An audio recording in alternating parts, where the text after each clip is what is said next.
This week, join me as I explore one of archaeology's most enduring mysteries. Who built these incredible structures? Was it really the ancient Egyptians? Or could these be the legacy of a lost civilization?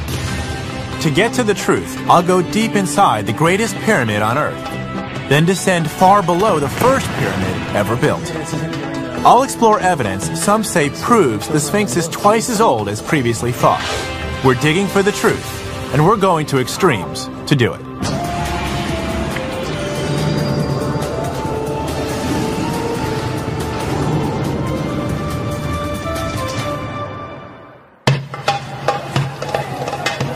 Hi, I'm Josh Bernstein, and this is Cairo.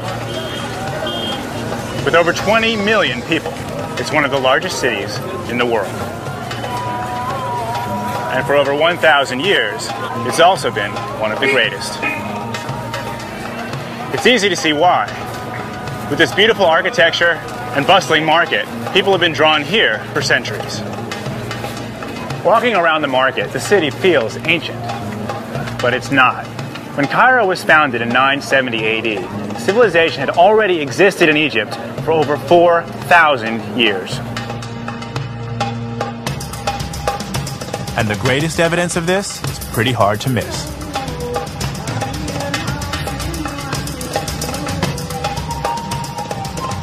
The pyramids are the last remaining wonder of the ancient world. Today, they rise out of the desert literally on the very edge of Cairo, smack up against the encroaching sprawl of suburban Giza. To get to the pyramids, I decide to make the trip the old-fashioned way, through the desert on the back of a camel. I've seen thousands of pictures of the pyramids, but you really don't get a sense of how huge they are until you're actually here in person.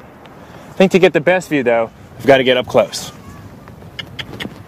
It's up close that I hope to get to the bottom of where these incredible monuments came from. Archaeologists say the Egyptian pharaohs used thousands of workers over several decades to build these monuments as giant mausoleums around 2550 BC. But not everyone agrees. There are some who claim that they're actually far older, and that the pharaohs aren't the ones who built them at all.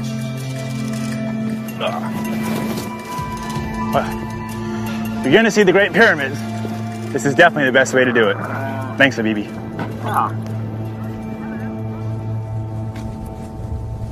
John Van Auken of the Association for Research and Enlightenment is definitely not an archaeologist. John? His theories of who built the pyramids are very different from the mainstream archaeological view. All right. This is it. This is it. The Great Pyramid. The Great Pyramid of Giza. Can we go up? John insists that the origins of the pyramids go back over 12,000 years, to 10,500 BC. His beliefs are rooted in the work of the renowned American theorist Edgar Cayce, who early in the 20th century reinvigorated interest in the mythical lost civilization of Atlantis. It was his belief that not only did this highly sophisticated civilization once exist, but that the pyramids are its legacy. According to John, the continent of Atlantis sank in a cataclysm of violent earthquakes and floods over 12,000 years ago. Refugees fleeing from the destruction settled in Egypt, carrying with them the technical skills and wisdom of their advanced civilization. Mourning their vanished land, they constructed the pyramids as a grand monument to commemorate its loss. You're telling me this was built 10,500 BC? Yeah. What's your proof? Much of what we have is myth, legend, and some circumstantial evidence. Some of the circumstantial evidence we have, though, is pretty powerful and has to be considered in the overall thought about the dating of this place. Okay, give me some circumstantial evidence. Well, we're sitting on the mountain of evidence. A mountain of evidence of high technology and skill to build something this amazing. Could the Egyptians have built this? No. The stones are too large. They're too perfectly cut, too perfectly put together.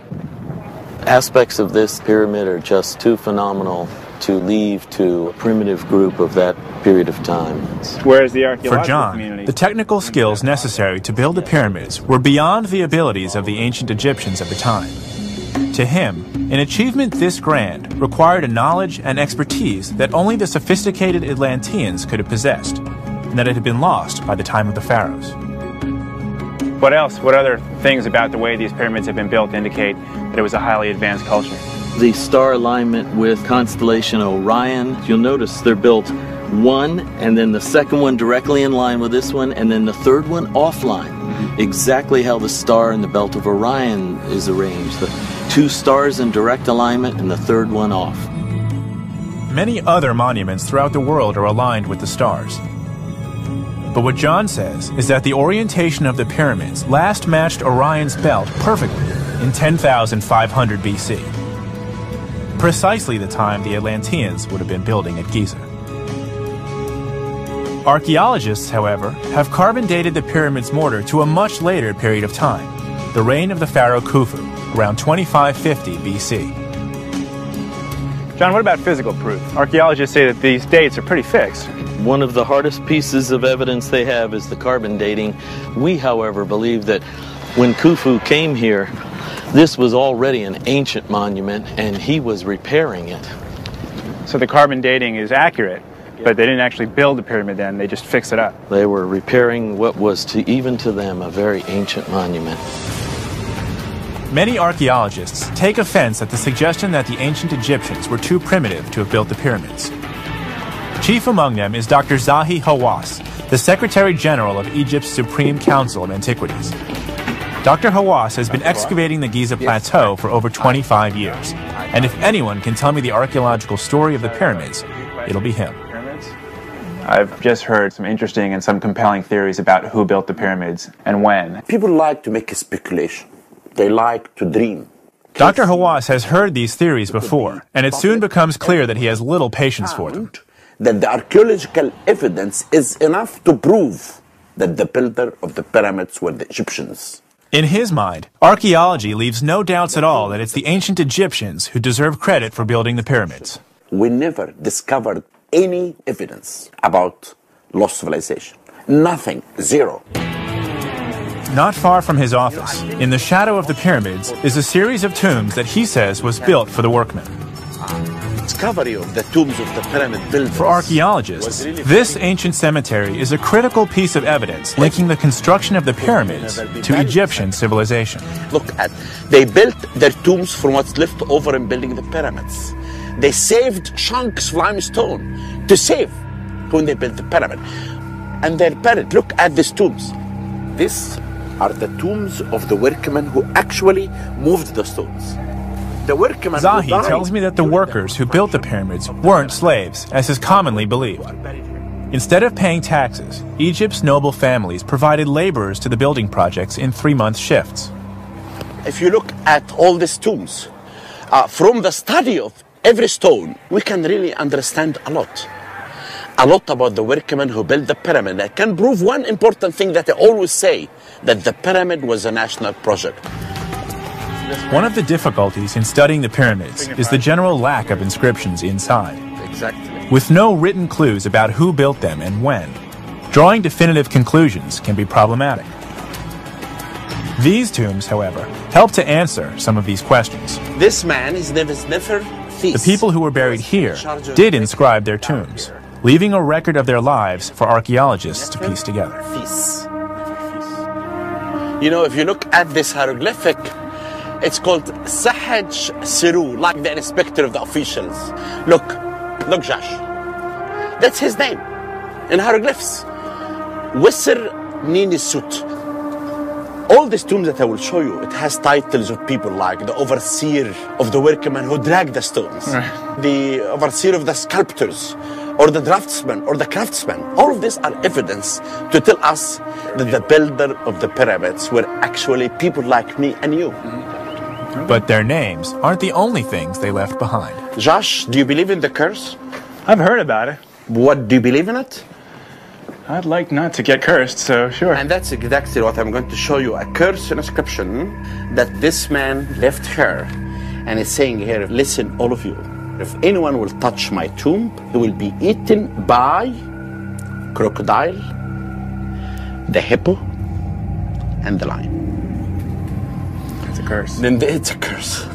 Now, the person who exhumed the body and studied the bones, was he eaten by a crocodile? No. Hippo? Crocodiles can Hippo. eat only those who believe in lost civilization. Okay. The base of the pyramid. Tomb inscriptions aren't the only things Zahi has to show me. The number of the stones. He tells me there's even more evidence deep inside the Great Pyramid.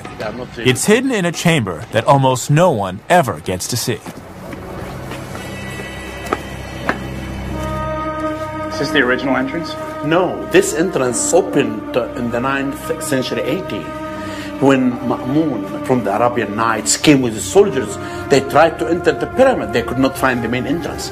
Then they dug this entrance and they entered like us now. I feel like I'm traveling back in time, deep into the beginnings of human civilization. It's an amazing feeling. We still call this today the entrance of Ma'mun. Ma'mun from the Arabian Nights. I'd always thought that the Arabian Nights was just a book of fairy tales. But if the hero of these stories was a real person, perhaps John Van Auken's theories are more than just mythology, too. Zahi is leading me deep inside Khufu's pyramid, through steep, narrow shafts literally built into the rock around us. With each step, the air gets more stifling and the stone walls more confining.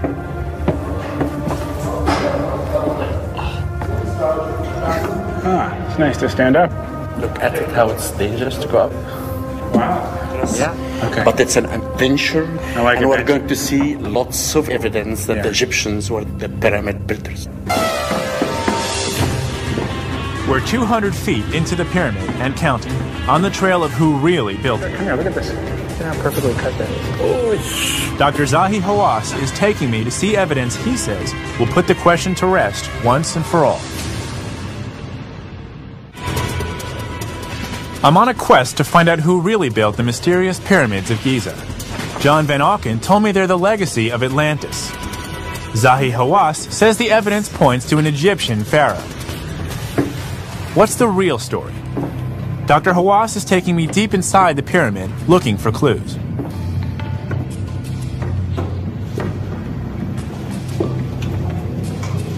We're now over 450 feet into the pyramid, and we've come to a tiny passage called the antechamber. When the pyramid was first built, the antechamber was blocked off by 3 huge granite portcullises, which were dropped into place to protect the pyramid's prize, the main burial chamber. The portcullises are now gone, and simply by stooping over again, Zahi and I are able to enter the king's chamber. Josh, this is actually the 3rd burial chamber in the pyramid. It is built of granite. This whole room was carved. Each block is about 16 tons weight. Can't imagine. Can you imagine just getting this stuff up here? From the ground level all the way up here. And look at that. Come here, look at this. Look at the joints. Look at how perfectly cut that is. One thing is certain. Whoever did build this was incredibly skilled. But our goal is actually even higher than this burial chamber. Zahi is taking me to a closed-off area of the pyramid that almost no one gets to see. Above the main burial chamber are a series of 5 rooms called the relieving chambers. It's here that he's going to show me graffiti he says was left by the pyramid builders themselves. To get to them, we have to crawl through a tiny shaft the workers cut to allow themselves a way out after their work was done. The shaft has been closed to visitors for many years, and it's only with Zahi's special permission that we're able to enter.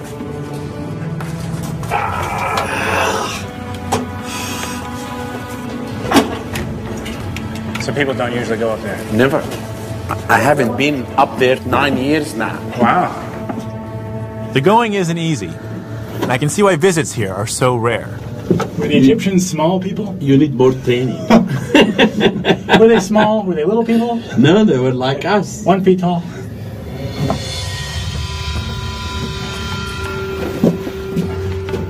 March 30th, 1837. Wellington's chamber. These chambers were first entered by archaeologists in 1837. when English explorers used gunpowder to blast their way in.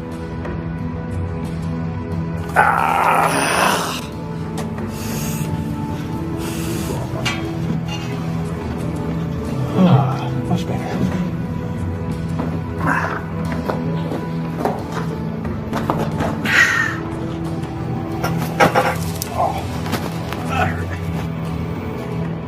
Alright.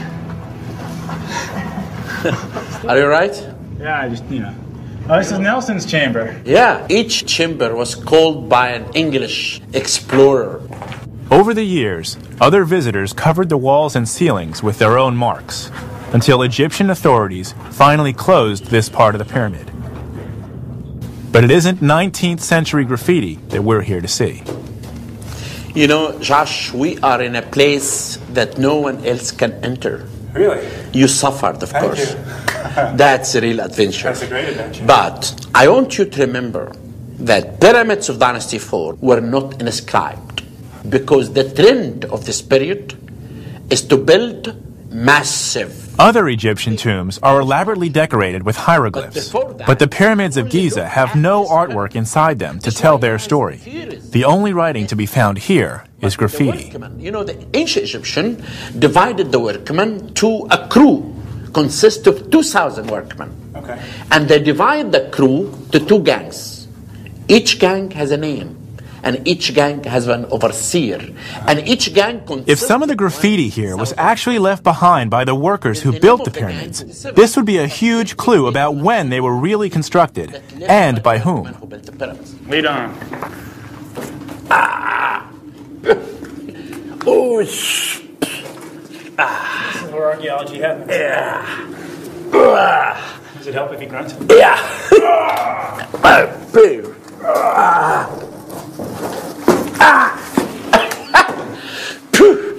This is fun. Okay, show me, give me this. There you go.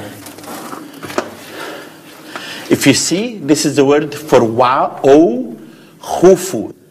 You know, I will tell you something. People always say this could be written by the people who came here in the last 2 centuries. But you know, for me as an archaeologist, I can smell history. I can know that actually if this has been written by a workman or not. And one other thing, in many stones, if we bring a mirror, you'll find there is graffiti like this has been left behind all the stones in the 5 chambers. Like if I put this in here? Though I don't have the necessary equipment to see all the way behind this stone, I can make out some markings with the small mirror I do have. This graffiti can be shown behind the stones, in front of the stones, but I will show you a big graffiti in the 5th chamber with the name of the gangs who built the pyramids. Upstairs. Upstairs. More adventures.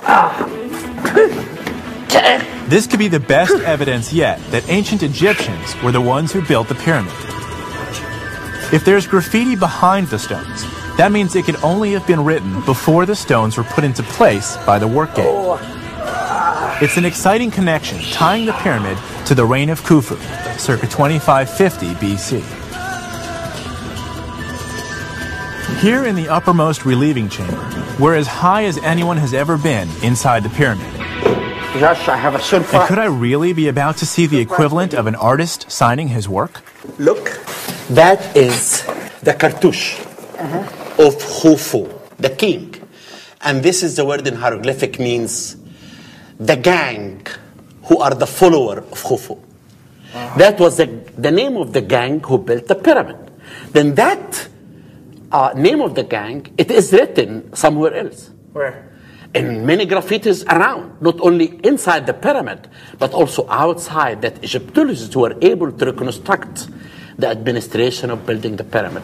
But in my opinion, this is the most important thing, that the workmen who brought this stone here actually are the gang, the followers of Khufu. And they signed it. And they signed it. That's great. Okay? Yeah. Okay. No. I will see you and we'll talk about more evidence about the ancient Egyptian. I'll see myself out? Yes. Okay. Okay. Goodbye. No problem.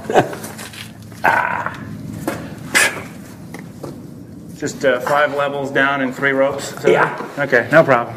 I'll just hang up here. Don't mind me. I can't believe my luck. Zahi has left me alone in the highest chamber of the pyramid. in a place no one's allowed to enter. Looking around, I continue to be amazed by how incredible an achievement the pyramid is. This seam was so perfectly joined that it's shifted barely an inch over thousands of years. The whole pyramid is coming together above us, around us, and just creating this little chamber. It's a privilege to be here to see the original hieroglyphs that the workers left their mark, saying we built this in a moment of pride, to see all the graffiti that was left here over the years. I'm amazed at the rough quality of the work here. Some of the joints that we saw coming up are perfect, laser etched, just perfectly seen. And here it's a lot more rough and ready. You can see the work here hasn't been finished. There's a lot of cut marks. These red lines showing where the architect wanted the rock to be cut, but it wasn't. So this is it's a much more intimate look at the making of the pyramid. And this intimate look provides some pretty compelling evidence. Seeing the workers' names written on the walls next to Khufu's is really powerful. But could they have actually accomplished such amazing work 4,500 years ago?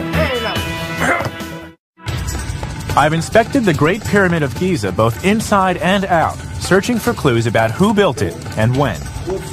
Dr. Zahi Hawass took me deep inside to show me evidence of Egyptian workers. But John Van Auken says only refugees from Atlantis had the skill to design and build the pyramid. I want to understand exactly what's involved in cutting and moving the millions of stones that went into the pyramids. And the only way to do that is by taking a turn in a quarry myself. I'm now deep in the south of Cairo, and if I follow my directions properly, there should be a quarry at the end of this street. I'm here to meet Danny Roy, a specialist in Egyptian stonemasonry, and I'm hoping that he can show me how the Egyptians were able to quarry such massive rocks and move them to build the pyramids. I still haven't quite figured out how the right-of-way system works here. Okay, hold on.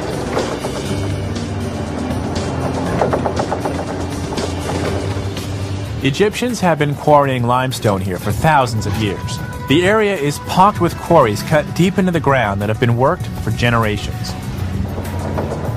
Driving around decades worth of rubble, it's as though I'm traveling on a road back through time. In a way, that's exactly what I'm doing. Stonework in Egypt is an unbroken tradition that goes back to pharaonic times, and methods haven't changed much over the centuries. The rock that's harvested in this quarry is the same limestone that was used in building the pyramid, so I'm in a perfect place to see if all that work is humanly possible. So this quarry still does things the old-fashioned way? Pretty much, yeah. The tools might differ a little bit from what they used to use in pharaonic time, but basically the techniques are the same, yes. How are the tools different? The stones these workers are cutting are destined for villas or bridges rather than pyramids. And the tools they're using are made of hardened steel instead of the much softer copper or bronze that the ancient Egyptians had available. This one is what he's doing right now. He's going to crack the stone. His goal is to split this rock? Yes. And how long does it take him to do something like this? To crack a block like this? A few minutes. Really? It's very quickly. Now what he's doing is making a wave of shock all along the block to make sure that the block cracks in the good direction.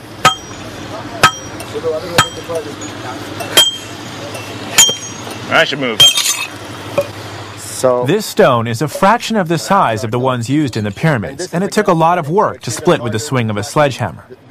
But the sharpness of the cut reminds me of the precision joints I saw in the pyramid. If the rock splits this perfectly, maybe it was possible for ancient Egyptians to have done such perfect work. Try one. Okay.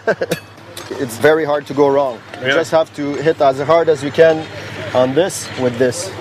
Does it matter how I swing? No, not over as the long shoulder. as it's right on the wedge. Like this? Well, it might take you a few more strikes because this guy has been doing this for 40 years. So how but many go strikes? ahead. It's not one shot. I don't know. Just give it my everything. Less than 10.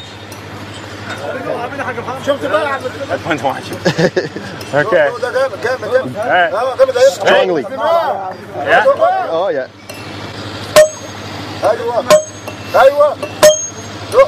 More. Yeah, you have it. Yay. One more? Oh, that's good. That's good? That's good. Thank you. Thank you. Thank you. Thank you. My first rock splitting experience. How much? They pay me now? All right, thank you. Shukran. But now, one thing you have to know is that those wedges and fins were not used during pharaonic time. So it turns out I broke that rock using the latest in Egyptian stoneworking technology. If the modern way is that tedious, the techniques available to the ancient Egyptians must have made the task near impossible. Danny takes me nearby to show me some other workers using more traditional methods. Sure.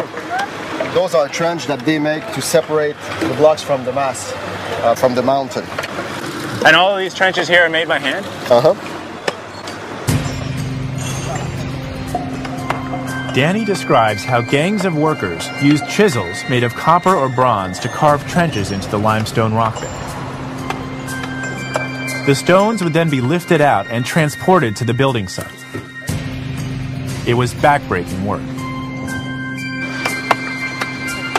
Today, the basic technique's the same, with barefooted quarrymen toiling away in the same harsh Egyptian sun. The only real change over these thousands of years is the use of steel tools and wedges. A lot of work. Oh, yeah. 3,000 years ago or today, it's just a lot of work. Yes, and often here also, this trade was passed on from father to son. Their fathers may have brought them as kids to this site. Exactly, so it's really a tradition that never died since pharaonic time. And the tools might be a little better, which just means it was that much harder back then. Touch it again, lower. The weight of the pyramid stones ranged from less than a ton to 20 tons, with the average weight being 2.5 tons. Other side? Oh. Okay. So after they were quarried, how could they possibly have been moved? Danny's brought with him a sled like one the Egyptians would have used to haul the stones, and we give it a shot. So now what? So now we're going to drag the sled across the surface here. The ancient Egyptians would have built a special ramp covered in clay or stone dust for the sled to be pulled over. Once it was doused with water, the wet clay made it possible to drag the sled over the ramp. Here in this modern quarry, we don't have a clay roadway to work with. But the wet stone dust should work well enough to give us an idea of just how difficult a task this would have been. It's supposed to be totally flat. Okay. So maybe you and I can give it a shot. Do it. Okay. Maybe. I'm feeling strong. Is there a technique? No. Just pull. No, I think we need more people. Darn. Okay. This is too heavy. Yeah, well. More people. I guess I wasn't feeling quite strong enough. But Danny estimates the weight of this stone to be about 2 tons, so I don't feel too bad. Oh, I moved. Okay. There we go. Once we added some more guys, we're able to move the sled without too much trouble. Okay, we're dry. We're dry. We're dry. We ran out of water. But I think we've come 30 feet, right? And so that proves that it can be done. It's just a question of how many men, how much water, and how far you need to go. And now, take into consideration also the surface we're sliding on here. It's not perfectly flat. Yes. Mm-hmm. So do we need to push this back? No, we'll roll it back. Okay, good. Thank God. Working in the quarries is hard, punishing work, but it's not totally impossible. With enough people and the right motivation, ancient workmen may have been able to harvest all those stones within the 30 or so years archaeologists estimate it took to build the Great Pyramid. After looking at traces archaeologists say were left by Egyptian pyramid workers, and then taking a turn as one myself, the evidence is stacking up pretty high in favor of the Egyptians as the builders of the pyramids. Archaeology. But it's not settled yet. John Van Auken says that the ancient Egyptians were just doing repair work at the already ancient Giza pyramids. Could it be possible that the archaeologist evidence is solid, but their timeline is 6,000 years late? Come on, open it up. Let's do it. I've seen evidence that archaeologists say proves it was the ancient Egyptians who built the pyramids. And after trying my hand working in a quarry, I believe that it could have been done. John Van Auken, however, does not. Perfectly cut. He's adamant that it was only the advanced knowledge and skills of Atlantis that made building such incredible monuments possible. And the debate isn't confined to Giza. Just across the desert is another mysterious monument, the Step Pyramid of Saqqara. Archaeologists say it was the first pyramid ever built, but John couldn't disagree more. Uniquely, we believe the three pyramids on the Giza Plateau are the oldest, whereas the archaeologists believe those pyramids over in Saqqara are older and are an example of learning how to build pyramids. We actually believe they were forgetting how to build them. I need to go to Saqqara to check out the evidence, and there's two ways to get there. On a bus with some tourists, or on horseback with my friend Murad. That's an easy decision. Come on. Yeah. According to archaeologists, the Step Pyramid at Saqqara dates back to 2630 BC, almost 100 years before the Great Pyramid of Giza.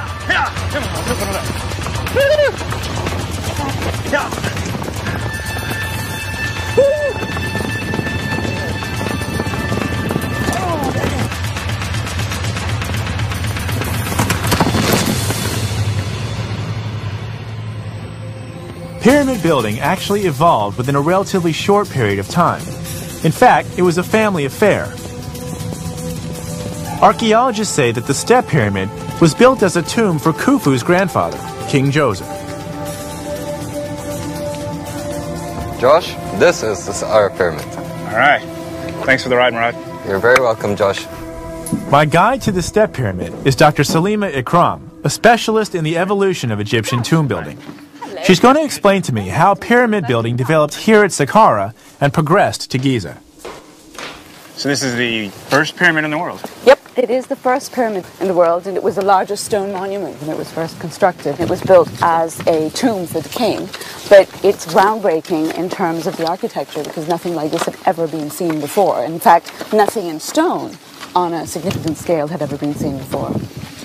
What, if a king had a tomb before this, what did it look like? It tended to be somewhat similar in terms of a flat, low mound, but it was not made of stone. It was just a bunch of mud and mud brick and sand and rubble that was piled up to make a sort of mound.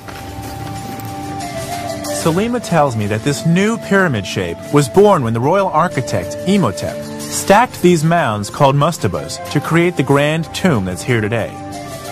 His innovation was so groundbreaking that Imhotep came to be revered as a god and continued to be worshipped long after his death.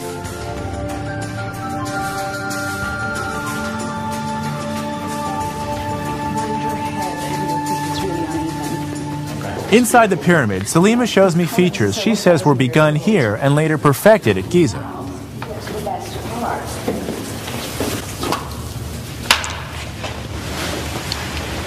Wow, that's huge. It's amazing. So there's a doorway. Yep, that hole over there is a doorway, which was one of the access ways into the original tomb. You can't really see where he's buried right now because there's this huge granite plug which basically blocked off the tomb, so that after the king was buried, the tomb was sealed, no one ever went in. You've been to Giza, right? Mm-hmm. Yeah. Do you remember those portcullises, the granite portcullises? They're a development from this tomb. So over here, you just have a big giant plug to stop people from going in. So this is the prototype? Mm-hmm. This is the prototype. And then you see the evolution of the tomb when you get to Giza and see how far it's progressed. That's interesting. Salima explains that the granite plug below us, which blocked the burial chamber of King Joseph, evolved into the three granite portcullises Zahi and I passed through in the Great Pyramid. It's another clue that the Giza pyramids fit into the timeline of Egyptian history. Now, if I wanted to go down there and take a look, is it possible? No, unfortunately not. It's really unstable because of earthquakes. But if we go to the southern tomb, you can see some of the decoration, which is stupendous. Oh, let's go check it out. Absolutely. Come this way. The southern tomb served as a cenotaph, or symbolic tomb for the king. The decorations inside, according to archaeology, are nearly 5,000 years old. Oh my God. It's a rare treat that we're allowed entrance. Most amazing thing you've ever seen. It's stunning. See these walls? They all had these blue tiles, and it's supposed to look like mats that have been unrolled. So this is the rope. Salima tells me that the step pyramid isn't just the prototype for later pyramid development. It's also an evolution of earlier Egyptian architectural forms. These tiles represent stylized reed mats, making the step pyramid complex a version in stone of traditional Egyptian building styles. This place, therefore, isn't even a beginning so much as a progression. Draw a connection that this came before Giza. Yeah, absolutely. The case Zahi presented to me at Giza was compelling. Now, here at Saqqara, Salima showed me how the step pyramid fits into a timeline of Egyptian cultural evolution. The archaeological evidence is lining up to make a pretty powerful argument that the pyramids are distinctly Egyptian. John, I think the biggest hurdle So where does this leave John Van Auken? is that there's not much. With all this evidence, it seems he doesn't have much of a case left. Archaeologists Zahi Hawass and Salima Ikram have poked some pretty large holes in the theory that the pyramids were built by immigrants from Atlantis. But that hasn't shaken John Van Auken's faith. He strongly believes that the ancient Egyptians were only repairing monuments that preceded them by millennia. And that mountain of evidence, the Great Pyramid, he says he's got something even older to show me. Well, the archaeologists want evidence, not just theories and ancient Akashic myths. And there is some evidence here that seems to be inconsistent with the archaeological dates. John maintains that the Sphinx is actually the oldest monument at Giza, and that he's got the hard evidence to prove it. What's more, he links the enigmatic sculpture directly to a lost library housing the wisdom of Giza's Atlantean architects. Geologists say this type of erosion... John takes me to erosion marks on the walls surrounding the Sphinx. See the ripple pattern on these rocks? Yeah. This is caused by tropical rain runoff eroding the rocks in this manner. Well, in order for that to happen, this has to be a lot older. Because there wasn't enough water here. John explains that geological studies show these erosion marks could have been caused only by torrential rain, which hasn't fallen on the Giza Plateau since around 7000 BC. So these marks, the way the water just channels down into these sort of rounded shapes? Exactly, yes. Because originally... If this is true, John has himself a strong piece of evidence. Could the Sphinx really be the oldest monument here at Giza? If that's the case, it is possible that this wall was here and the Sphinx wasn't. Well, yes, but if you turn around and look, you'll see rainwater erosion up there. So that may have happened at the same time that this happened? Yes. So the erosion marks are consistent? That's what we believe. Egyptologists say the Sphinx was carved as a guardian over the tombs of the pharaohs. But if the Atlanteans really built it long before, why? Did it guard something very different? So if it's machine the horizon and keeping time, guarding some secret, I guess the question is, what is the secret? Let's take a look at this stela, and I think... John believes the answer can be found in the Dream Stela, a hieroglyphic tablet which stands between the paws of the Sphinx. Look at the picture that they carved. Looks like a house. Yes, a subterranean chamber beneath the Sphinx. He says that important clues about the legacy of the Atlanteans are contained in the stela's inscriptions. John claims that as Atlantis finally disappeared beneath the waves, a band of refugees rescued the archives of the vanishing civilization. They brought them here, hiding them away in a subterranean hall of records. The inscriptions of the Dream Stela serve as a treasure map carved in stone. There's actually something under the Sphinx? Yes. Why are there two? The Sphinx on the left is the Sphinx of the ancient time when it was first built and the records were buried and sealed. Okay. And that's the Sphinx of yesterday. When you look to this side, you're actually seeing the Sphinx of tomorrow when it is opened and the unveiling records. Its secrets. Yeah. John, I could see looking at this Sphinx. Could the Sphinx be sheltering a treasure map between its paws? Could it be the guardian not of royal tombs, but of the forgotten knowledge of an ancient people? I decide to bring Zahi to the same place to hear his take on John's evidence. I think you'll like this because he keeps saying, show me some real evidence. And I know, I could say there's a chamber there and you can't see it and we'll never know. Yeah. But here's something that is actually physical. The erosion patterns on these rocks. Don't geologists say that this erosion was caused by water, which had to be at least 9,000, 10,000 years ago? But this has been stated by only one geologist. One person. Yeah. But he could be like the Galileo, who's trying to convince everyone. Yeah, he tried, but I believe he is wrong. You do. But he could be right. No. No? Zahi tells me that the erosion here has a simpler explanation. All this He says that the Sphinx was carved from a single outcropping of limestone, that the marks we see are natural fissures in the rock, accentuated by centuries of sand erosion. But what will we make of the dream stele, with its image of the Sphinx perched above what appears to be an underground room? water erosion. I'm curious what the archaeologists make of these inscriptions. The inscriptions are very clear. Okay. It shows Thutmose the fourth in front of the Sphinx laying upon a pedestal. Then all this hieroglyphic is telling us about this story. I do not understand how this story has to do with Atlantis or anything like that. So that doesn't look like a house? No.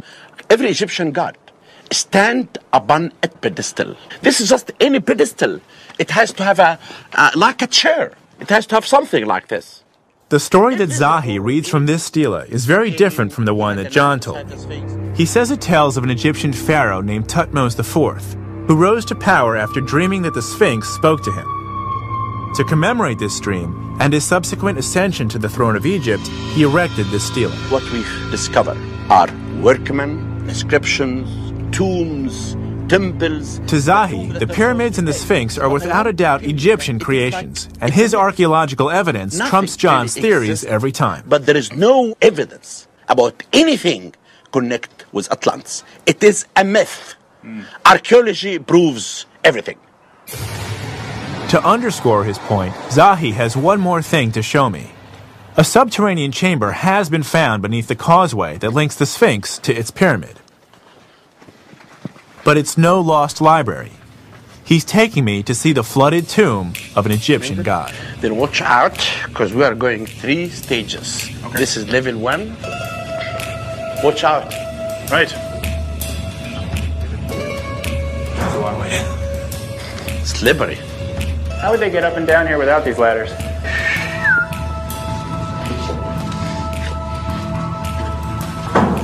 This ladder's a little bit wobbly. Yeah, you can come down now. Deep below the ground lies the tomb of Osiris, the Egyptian god of the underworld. I want you to look at this. Inside The only thing I can see is the top of a giant coffin. Oh, we're standing on a sarcophagus. This is the lid above the sarcophagus. Before that, I discovered the hieroglyphic word called Bir, means house. Where was that? You cannot see it's under the water now. But Zahi explains that the Giza Plateau was once called the place or house of Osiris. But really, I tried As the god who watches over the tombs of the pharaohs, the presence of Osiris's tomb here means that the monuments on the plateau above are under his protection. So while John Van Auken is right, and there are underground chambers here, he's only partially correct. Be careful, because it's dangerous here. Everything that's been discovered at Giza, the mythological world underground, and the monumental world on the surface, complete a picture not of Atlantean, but of Egyptian mythology. Still can continue the myth, because he's the lord of the underground tunnels at Giza. He's the god who's protecting all of them. And we're standing on his tomb. Exactly. Should probably move off of it. Okay. I've climbed as high inside the pyramid as anyone has ever gone, and I've descended as far below the Giza Plateau as possible. From top to bottom, what I've seen points to the glories of an ancient civilization, Egypt. Some believe that the great monuments of the Giza Plateau, the massive pyramids and the enigmatic Sphinx, can only be explained as the work of a superhuman master race. But according to Zahi Hawass, they were really built by people just like you and me. And that isn't any less fantastic. Today, tomorrow, and for the next 5,000 years, it's the incredible achievement they represent that's the most amazing truth of all.